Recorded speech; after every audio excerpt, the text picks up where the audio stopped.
আসসালামু আলাইকুম। Fox mentor সাইটি ইনস্টিটিউটের পক্ষ থেকে আপনাদের সবাইকে জানাই শুভেচ্ছা অভিনন্দন।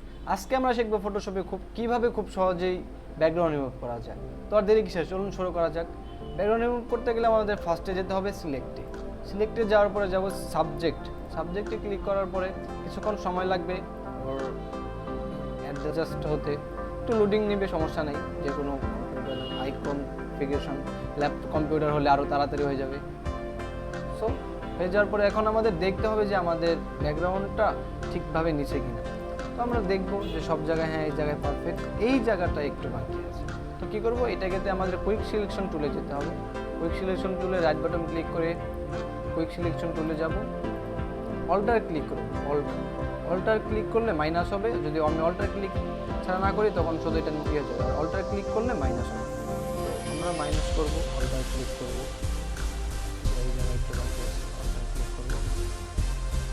অল্টার ক্লিক করার পরে অটোমেটিক মাইনাস হয়ে যাবে, শুধু ধরে টান দিবেন যতটুকু জায়গা আপনার লাগবে, ওইটুকু লাগে না।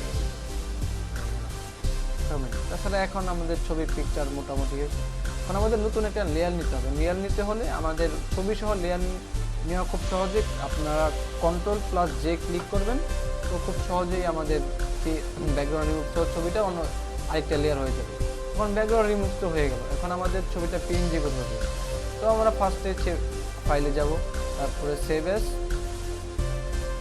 তারপরে যাব সেভ এস কপি, তারপরে এই জায়গায় ক্লিক করার পরে দেখব কোন জায়গায় পিএনজি আছে। অনেক আছে, জেপিজি আছে, আর অনেক ধরনের আছে, আমাদের লাগবে পিএনজি। তো আমরা পিএনজি করব, পিএনজিতে ক্লিক করব, তারপরে এই জায়গায় নাম দেখলাম পিএনজি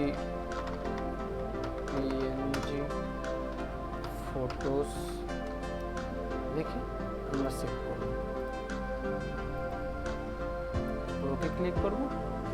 অটোমেটিক আমাদের যে ফাইলে সেভ করার ছবি, ওই ফাইলে অটোমেটিক পিএনজি ছবি চলে যাবে।